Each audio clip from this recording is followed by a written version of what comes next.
Hi guys, என்னோட பேர் Bharat. So இன்னைக்கு இந்த வீடியோவில் நம்ம என்ன பார்க்க போகிறோம் அப்படின்னா, அப்ராட் போய் மெடிசன் படிக்கிறது ஒர்த்தா இல்லையாங்கிறத தான் பார்க்க போகிறோம். So let's dive in to the video guys.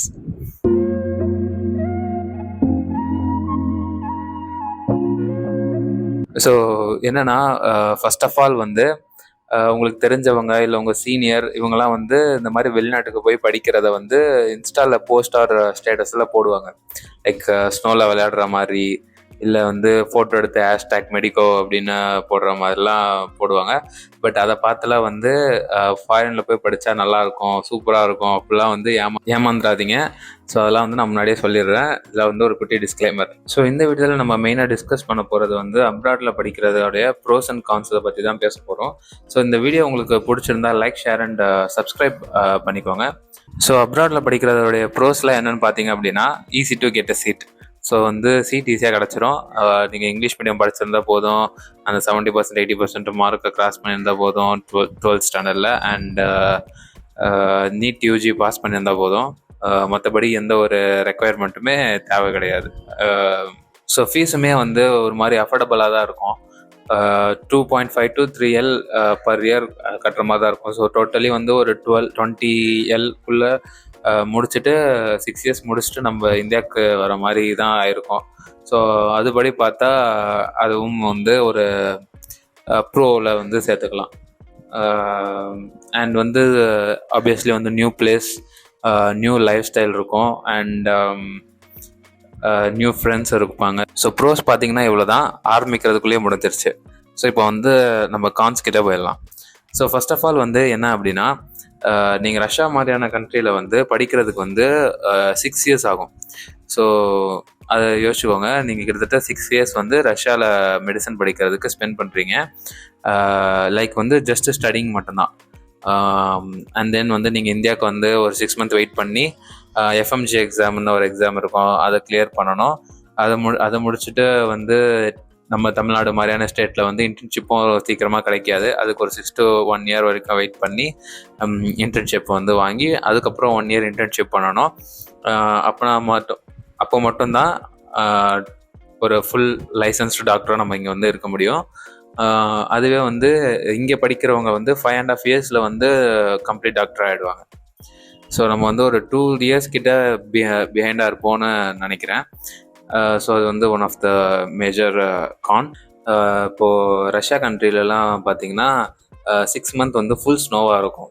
So ஸ்டார்டிங்கில் வந்து அது ரொம்ப ஜாலியாக தான் இருக்கும். ஒரு 1 month கிட்ட ஜாலியாக தான் இருக்கும். அண்ட் போக போக வந்து ஃப்ரஸ்ட்ரேட்டடு தான் ஆகும் ஸ்னோவை பார்த்தாலே. ஸோ பிகாஸ் வந்து நாங்கள் இருந்த ஏரியாவில் -40-50 வரைக்கும் போவோம். ஸோ அப்படி இருக்கும்போது ரொம்ப டிஃபிகல்ட்டாக இருக்கும். ஸோ கிளைமேட் வந்து ஒன் ஆஃப் த மேஜர் கான நான் சொல்லுவேன். வந்து நம்மளுடைய இன்டர்ன்ஷிப் டியூரேஷன் வந்து can be affected by any factors. Like எப்படின்னா, இப்போ வந்து கோவிட் வந்திருக்கு அப்படின்னா நம்ம வந்து ஆன்லைன் கிளாஸ் வந்து தான் வச்சாங்கன்னா வேறு வழி கிடையாது. பட் வந்து நீங்கள் அங்கே ஆன்லைனில் பண்ணிட்டேன்னு சொல்லி எக்ஸ்ட்ரா 1 year இங்கே வந்து இன்டர்ன்ஷிப் வந்து தராங்க. ஸோ லைக் 2 years இன்டர்ன்ஷிப் பண்ணுற மாதிரி சொல்கிறாங்க. அண்ட் வந்து உக்ரைன் வாராக இருக்கட்டும், நம்ம கையில் இல்லாத ஒரு விஷயம், கோவிடாக இருக்கட்டும், வாராக இருக்கட்டும், அதுக்கு நம்ம பொறுப்பு கிடையாது. பட் ஸ்டில் வந்து நீங்கள் வந்து கோவிட் வாரில் படிச்சிங்க அப்படின்னு சொல்லிட்டு 2 years இன்டர்ன்ஷிப் வந்து கொடுக்குறாங்க. அண்ட் வந்து ஸோ அதான் இந்த மாதிரிலாம் வந்து ப்ராப்ளம்ஸ் வரும். ஸோ அப்போ யோசிச்சு பாருங்கள், 6 years படிச்சுட்டு 6 month இங்கே வந்து எக்ஸாம் முடிச்சுட்டு அண்டு 1 year கிட்ட இன்டர்ன்ஷிப்புக்கு வெயிட் பண்ணிவிட்டு அதுக்கப்புறம் 2 years 3 years இன்டர்ன்ஷிப் பண்ணுறதுக்குள்ளே கிட்டத்தட்ட நம்ம மெடிசன் முடிக்கிறதுக்கு 10 years ஆகுது.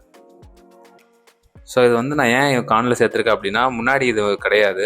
ப்ராபப்ளி இதுக்கப்புறம் லைக் அந்த 2022 போகிறவங்களுக்குலாம் வந்து அதுலேருந்து போகிறவங்களுக்கு இந்த விஷயம் இருக்காது. பட் ஸ்டில் வந்து இருக்குல்ல. ஸோ எப்போ என்ன நடக்கும் நம்மளால சொல்ல முடியாது. ஸோ அதனால தான் வந்து ஒரு கானில் சேர்த்துருக்கேன். அண்ட் வந்து இன்னொரு கான் என்ன அப்படின்னா, நான் இந்த எக்ஸாம் 6 month எக்ஸாம் சொல்லியிருக்கல. ஸோ ஒருத்தர் வந்து கமெண்ட் பண்ணியிருந்தார் என் சேனலில். ஸோ அவர் என்ன சொல்லியிருந்தாருன்னா, இங்கே நிறைய பேருக்கு எஃப்எம்ஜி எக்ஸாம்னே தெரியாமலே நான் நிறைய பேர் வந்து ஃபாரினில் போய் மெடிசன் படிக்க போகிறாங்க அப்படின்னு சொல்லியிருந்தார். ஸோ யா ஸோ அதை பற்றி நான் சொல்கிறேன். ஸோ ஒன்ஸ் வந்து நீங்கள் ஃபாரினில் முடிச்சுட்டு இந்தியாவுக்கு வந்ததுக்கப்புறம் 6 மந்த் கழிச்சு லைக் யூஸ்வலாக வந்து ஜூனில் முடிப்பீங்க, டிசம்பரில் ஒரு எக்ஸாம் இருக்கும், எஃப்எம்ஜி எக்ஸாம்னு சொல்லுவாங்க, ஃபாரின் மெடிக்கல் கிராஜுவேட்டுன்னு. ஸோ இப்போ கரண்ட்டாக வந்து பார்த்தீங்கன்னா டோட்டல் மார்க் வந்து 300, அதில் வந்து பாதி மார்க் நம்ம எடுக்கணும் பாஸ் பண்ணுறதுக்கு 150. ஸோ இதில் வந்து ஸ்க்ரீனிங் எக்ஸாம் தான், காம்படிட்டிவ் எக்ஸாம் கிடையாது. ஸோ நீங்கள் வந்து 300 மார்க்குக்கு 150 தான் கட் ஆஃப், 150 எடுத்து தான் பாஸ் அப்படின்ற மாதிரியான ஒரு எக்ஸாம் இது. ஸோ இது வந்து டிஃபிகல்ட்டான்னு கேட்டால் ஒரு ரொம்ப டிஃபிகல்ட் எக்ஸாம்னு சொல்ல முடியாது, பட் ஒரு மாடரேட்டான ஒரு எக்ஸாம். வந்து ஃபுல் டிஃபிகல்ட்டுன்னு சொல்லலை அப்படின்னா இது வந்து ஒரு ஸ்க்ரீனிங் எக்ஸாம் தான். ஸோ இதில் வந்து நெகட்டிவ் மார்க்கிங்ஸ்லாம் எதுவுமே கிடையாது.